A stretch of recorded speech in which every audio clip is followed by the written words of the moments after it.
Assalomu alaykum aziz yurtdoshlar, kanalimizga xush kelibsiz.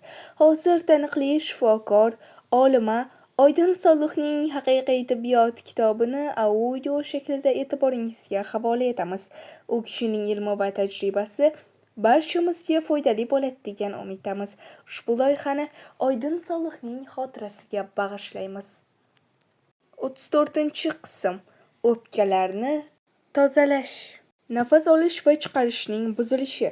Insonning bu dunyoda olgan ilk nafasi hayotining boshi, oxirgi nafasi esa so'ngidir. Bu ikki nafas orasida olingan har nafas muhimdir. Nafasning shodlik, g'am, xursandchilik, hazinlik, jahl, sokinlik, qo'rquv, jasorat kabi tuyg'ularda tarbiyaviy ta'siri bor.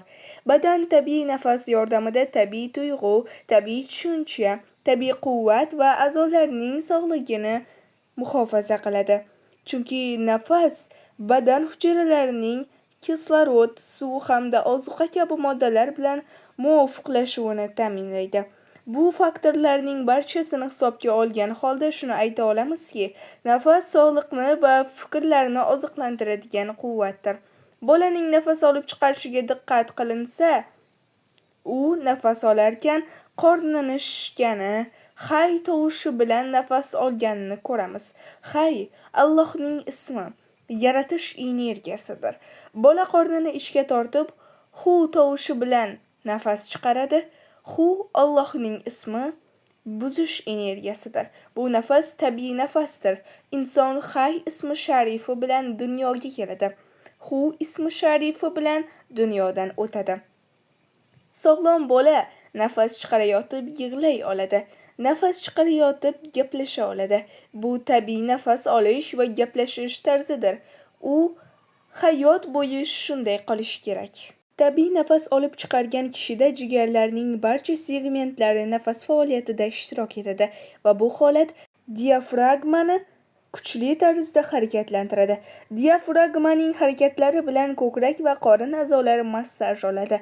Qon aylanishi osonlashadi, a'zolar kuchli, sog'lom va toza holda bo'ladi. Diafragma muhimligi sabab ikkinchi yurak ham deb nomlanadi. Inson ko'p, tez va aralash yeyish, sigaret chekish, stulda o'tirish oqibatida va yoki keksaya boshlaganida diafragma qattiqlashadi va nafas olib chiqarish muvozanati buziladi. Tabiiy bo'lmagan, yaxshi chaynalmagan va aralash yeyilgan taomdan chiqqan gaz qorinni shishiradi.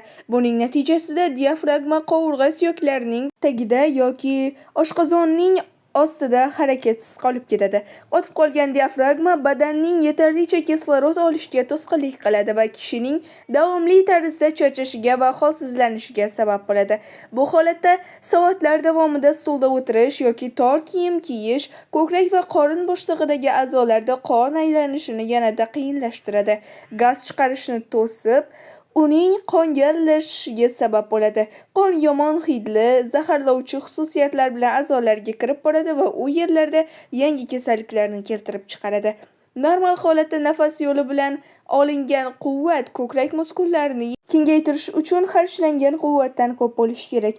Ammo sanoat chiqindilari, sigaret va spirtli ichimliklar ham nafas tizimini buzadi. Uning tabiiyligini o'zgartiradi, hatto nafas olib chiqarish uskunasini teskari ishlata boshlaydi. Nafas olganda qorin ichkariga tortiladi. Chiqarganda esa shishadi.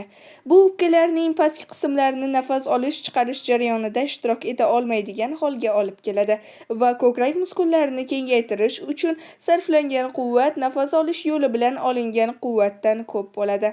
Bu holda vujud negativ quvvatni biriktiradi va natijada quvvat muvozanati buziladi. Bu ichroq gaplashish paytida ham buziladi, ya'ni inson nafas olishda ham xuddi nafas chiqarayotgandek gapira oladigan bo'ladi. Bu degradatsiya alomatidir. Mazkur holatda nafas, gaplashish va a'zolar o'rtasidagi uyg'unlik buziladi. Har bir a'zo faqat o'zigagina oid titrashimda ishlaydi. Dinimiz buni har a'zoning o'ziga oid zikri bor shaklida tushuntiradi. Teskari nafas a'zolar keltirgan bosimi bilan kengayishlar va ich qochishi yuzaga keladi. Zikrning buzilishiga yo'l ochadi. Zikr buzilgan yoki zikrdan voz kechgan a'zo esa kasallanadi. Nafas olib chiqarishni tartibga keltirishning eng qisqa va qulay yo'li 3 kunlik ochlik qilish va Qur'oni Karimni nafas boshqaruvi bilan ovoz chiqarib tajvidli o'qishdir. Qur'oni Karimda nafas olish, chiqarish va to'xtash joylari ko'rsatilgan. Bir nafasda 30-60 soniyagacha baland ovoz bilan Qur'on o'qib, 1-2 oy ichida nafas olib chiqarish tartibini yangidan iziga solish mumkin.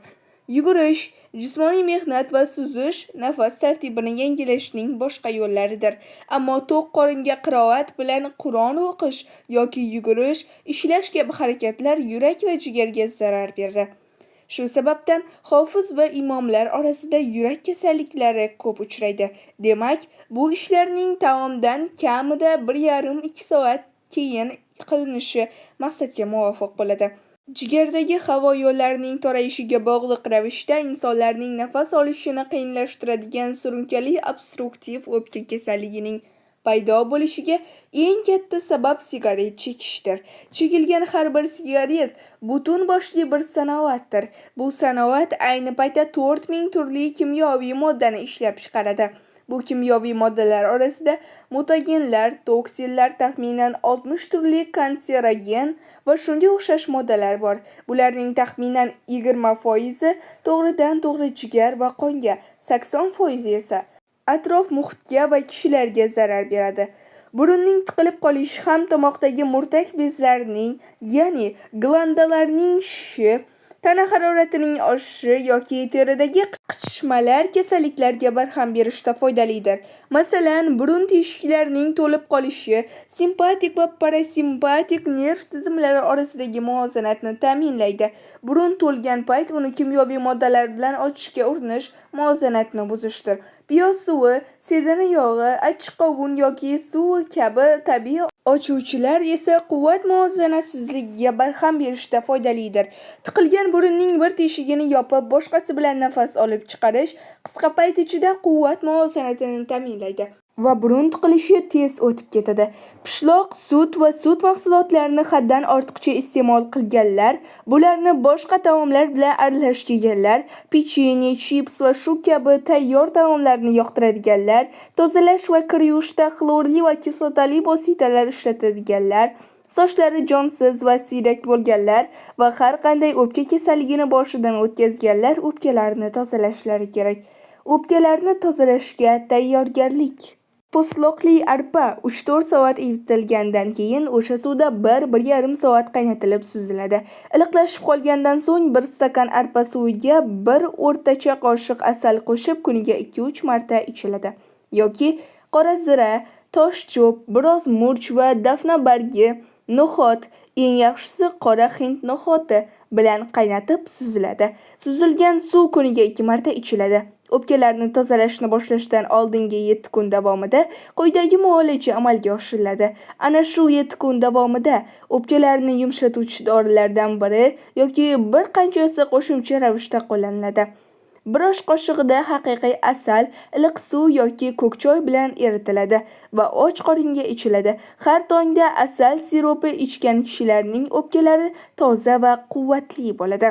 1-2 osh qoshiq zig'ir urug'i qovurilib, yanchilgan holda har oqshom och qoringa iliq suv yoki asal siropi bilan birga ichiladi. Yanchilgan zig'ir urug'iga 3 bo'lakcha yanchilgan sarimsoq va yetarlicha miqdorda asal qo'shilsa, dori yanada quvvatli bo'ladi. 7 dona shirin bodom, 3 dona achchiq bodom, 3 gram qovun urug'i, 10 gram oshqovoq urug'i alohida yoki bir-biriga yanchilgan holda ichiladi yoki yanchmasdan yeyiladi. 3-9 dona shirin va 3 dona achchiq bodom har kuni tanaffussiz oylar davomida yeyiladi. O'pkalarni tozalash. Ertalab 1 sho'rva qoshig'i qovurilgan zig'ir urug'i, 12 dona shirin bodom, 3 dona achchiq bodom, 1 desert qoshiqda qishqi o'ti tuxumi yanchilgan holda 2 ga bo'linadi. Birinchi yarmi asal siropi bilan birga tongda ichiladi. Dorining qolgan yarmi kechqurun ichiladi. Bu dori balg'amni yo'talish orqali chiqaradi. Bundan keyin tushga qadar har soat avvalida 1 dona limon siqilgan holda yarim stakan sal issiq suv bilan aralashtiriladi va ichiladi. Bu zaylda 3-4 dona limon iste'mol qilinadi. Limon suvini icha olmaganlar 2-3 stakan greypfrut suvini ichishi mumkin. Tushdan keyin meva va salat yeyiladi. 17:00-18:00 soatlar orasida ovqat yeyish mumkin. Kechqurun uyqudan oldin yana takroran yuqoridagi qorishma ichiladi. Shu zaylda 10 kun davom ettirish mumkin. Muolajaga parallel bo'lgan holda 10-14 kun bo'yicha 2 kunda bir yelkalarga, yelkaning ust qismiga va yonlariga 10-12 dona banka qo'yiladi. Hammasi bo'lib 5-7 banka qo'yilishi mumkin bo'ladi. Mazkur davolash tadbiri balg'amning chiqishini qulaylashtiradi va tezlashtiradi. Bundan keyin 10 kun davomida quyidagi qorishmalar iste'mol etish davom ettiriladi. 1 choy qoshiq arpa bodiyon va 1-2-3 osh qoshiq zig'ir urug'i 1,5 stakan qaynoq suv bilan aralashtiriladi. Ustiga latta o'rab 1,5-2 soat damlab qo'yiladi.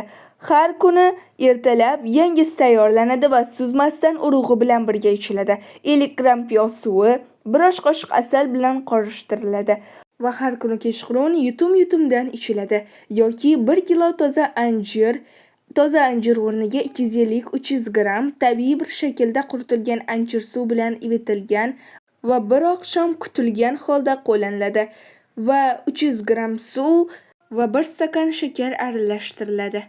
10-15 daqiqa past olovda qaynatilib 5-6 soat kutiladi. So'ng yarim kilo asal, 2 osh qoshiq yanchilgan zanjabil qo'shilib 2-3 daqiqa past olovda qaynatiladi va olov o'chiriladi. So'ng zafaron qo'shiladi va sovitilgan holda suzilgandan keyin olingan sirop 50 gram jambul choyi bilan birga kuniga 1-2 marta ichiladi. Shu zaylda balg'am tamoman yo'q bo'lguncha tanlangan dorilarni iste'mol qilishni davom ettirish kerak. Bu muolaja vaqtida balg'am va yo'tal ko'payadi. Buning hech xatarli joyi yo'q, chunki balg'am faqat yo'tal bilan chiqadi. Uzoq vaqt davom etmagan shiddatli yo'tallar uchun balg'am chiqaruvchi, o'pkalarni tozalovchi va quvvatlantiruvchi dorilar: 5 gram mo'ri safiy, 5 gram qalampir, 20 gram xantal, 40 gram qichitqi o'ti urug'i yanchiladi. Tongda va kechqurun bu dori 1 desert qoshiqdan olinadi va asal siropi bilan ichiladi. Yoki 2 osh qoshiq qichitqi o'ti urug'i, 1 osh qoshiq xantal urug'i bilan yanchiladi va 200 gram asal bilan aralashtiriladi. 2 osh qoshiq toza siqilgan va suzilgan achchiq qovun suvi, asal va urug' qorishmasiga qo'shilib, yaxshilab aralashtiriladi va tongda va kechqurun och qoringa 1 desert qoshiqdan ichiladi. Har qanday yo'talda qo'shimcha holda quyidagi balg'am chiqaruvchi vositalar qo'llanilishi mumkin. Anfiya, ya'ni hidli tamaki burunga tortiladi va aksiriladi. Aksirlikning quvvati ila o'pkadagi balg'am tushiriladi.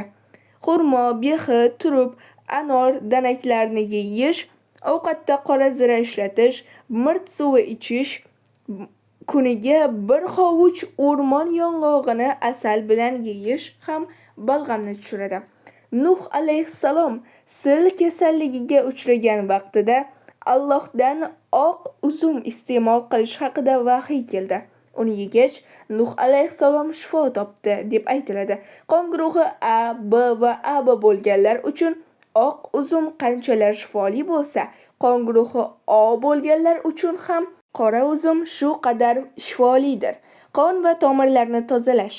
Yuqori qon bosimi, yurak xastaliklari, jigar xastaliklari, yuqori xolesterin kabi kasalliklari bo'lganlarning va 40 yoshdan oshganlarning qon va tomirlari tozalanishi kerak. 3 hafta davomida har kun tongdan peshinga qadar gilos mavsumida gilos, olcha mavsumida olcha, olma mavsumida po'stlog'i va danagi bilan olma va olma suvi, anor mavsumida danagi bilan birgalikda anor yeyiladi va bu mevalarning suvi ichiladi. Shu bilan birga peshinda taom yeyish mumkin. Kechqurun esa quyidagi nomlari keltirilgan qonni tozalovchi, tomirlarni ochuvchi va xolesterinni tushiruvchi dorilardan biri ichiladi. Har haftaning 2 kuni faqat mavsumiy meva yeyiladi yoki meva suvi ichiladi. Qishda qizil lavlagining suvini ichish va piyozli dori yoki sarimsoqli zaytun yog'ini iste'mol qilish lozim. Kanalimizni yo'qotib qo'ymaslik uchun kanalimizga obuna bo'lishni va videoga like bosishni unutmang. Kitobning keyingi qismi keyingi videolarda. Aytgancha, fikrlaringizni kommentariyada yozib qoldiring. Ko'rishguncha sog', omon bo'ling.